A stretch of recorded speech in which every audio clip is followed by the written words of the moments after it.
Good morning students, welcome back to Hindi class. Take out your Hindi CW copy and book. And all of you happy Diwali. Hindi की book निकालिए, page number 43। हमने पढ़ा था सीढ़ीदार खेत। इसमें हमने क्या पढ़ा था, एक अमित काम का लड़का था, वो अपने स्कूल के साथ टूर पर कहाँ गया था, दार्जिलिंग। तो दार्जिलिंग का रास्ता बहुत ऊंचा नीचा टेढ़ा मेढ़ी सी पहाड़ियाँ थी।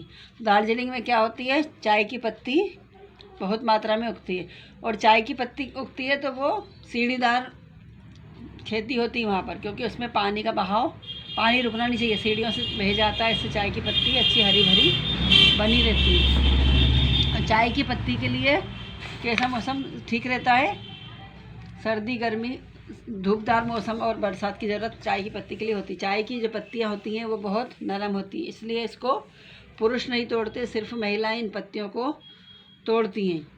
फिर पत्तियों को खमीर उठाकर उनको सुखाया जाता है, फिर उसका पाउडर बनाकर पैकेट में तैयार किया जाता है। तो अमित अपनी दोस्तों के साथ गया था और सर के साथ टूर पे गया था, तो उसने दार्जिलिंग में चाय की पत्ती का पूरा विस्तार से देखा था। अब हम आज हिंदी CW कॉपी में स्टार्ट कर रहे हैं, तो आप हिंदी की CW कॉपी निकाल लीजिए और यहाँ पे डालिए पार्ट 7 सीढ़ीदार खेत, और यहाँ पर डेट डालिए 16/11/20। तो अब यहाँ पर फिर से डालिए पार्ट 7 सीढ़ीदार खेत, और एक साइड लिखिए शब्द और एक साइड लिखिए अर्थ, और बीच में लाइन ड्रा कर लीजिए। तो पहला एक शब्द कौन सा है, स्वर, आधा सा वाव रा, स्वर। स्वर मतलब क्या होता है, आवाज़। फिर वन लाइन लीव करके लिखिए समतल। समतल मतलब होता है बराबर। फिर होता है रोपना, मतलब किसी भी चीज़ को लगाना। फिर नेक्स्ट लिखिए जिज्ञासा। जिज्ञासा मतलब क्या होता है, किसी भी चीज़ को जानने की इच्छा। फिर लिखिए सख्त। सख्त मतलब क्या होता है, कठोर या कड़क। फिर श्रृंखला। श्रृंखला मतलब क्या होता है, पंक्ति। लिख लिए शब्द अर्थ पूरे। अब वन लाइन लीव करके हेडिंग डालिए सही उत्तर। तो सही उत्तर पे सही का निशान लगाना है। अब क्या है, अमित कहाँ रहता था। तो अमित कहाँ रहता था, सिलीगुड़ी में। तो सिलीगुड़ी पर सही का निशान लगाइए। अमित के पापा क्या थे, डॉक्टर थे या इंजीनियर। तो अमित के पापा डॉक्टर थे, तो डॉक्टर पे सही का निशान लगाइए। चाय की पत्तियां साल में कितनी बार तोड़ी जाती हैं। चाय की पत्तियां साल में कितनी बार तोड़ी जाती हैं, 3 बार, सर्दी गर्मी और बारिश बरसात में। कर लिया कंप्लीट सबने। अब वन लाइन लीव करके लिखिए वाक्यों को पूरा कीजिए। यहाँ पे कुछ शब्द दिए हैं, इनसे वाक्यों को पूरा करना है।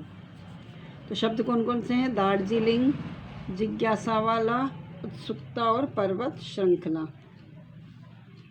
अब पहला आ लिखिए, टूर शब्द अमित के लिए था, क्या था, जिज्ञासा वाला। जिज्ञासा वाला, तो इसको कलर पेंसिल से अंडरलाइन कीजिए, जिज्ञासा वाला, और यहाँ पर पूर्ण विराम लगाइए।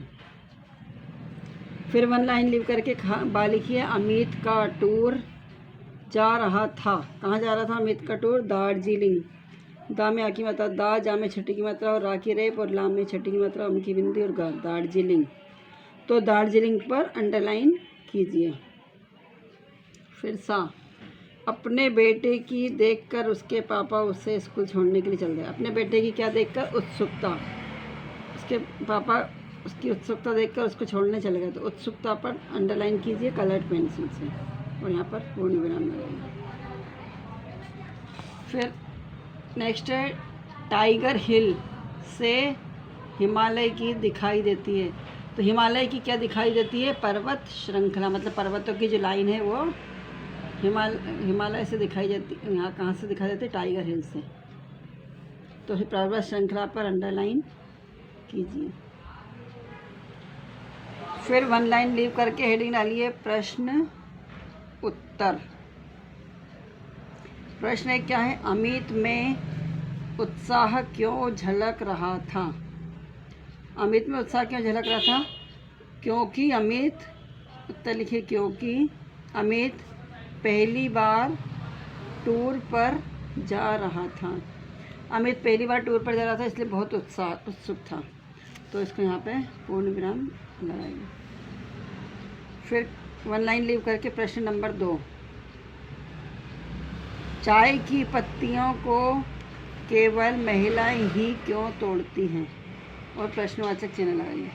तो उत्तर लिखिए, क्योंकि चाय की पत्तियां नरम होती हैं एवं महिला एवं लड़कियां ही पत्ती तोड़ती हैं। पुरुषों के हाथ कड़क होते हैं इसलिए पुरुष नहीं तोड़ते, महिलाओं के हाथ नरम होते हैं इसलिए महिलाएं ही चाय की पत्तियां तोड़ती हैं। फिर वन लाइन लीव करके नेक्स्ट क्वेश्चन लिखिए, चाय की खेती के लिए कैसे मौसम की आवश्यकता होती है? तो उत्तर लिखिए, चाय की खेती के लिए धूपदार मौसम और पर्याप्त बारिश की आवश्यकता होती है। लिख लिया सबने? तो ये आपका प्रश्नोत्तर, सही विकल्प और वाक्यों को पूरा करना कंप्लीट हो गए। अब आपके एग्ज़ाम नज़दीक आ रहे हैं तो आपको अपनी पढ़ाई कंटिन्यू जारी रखना है। Thank you, have a good day.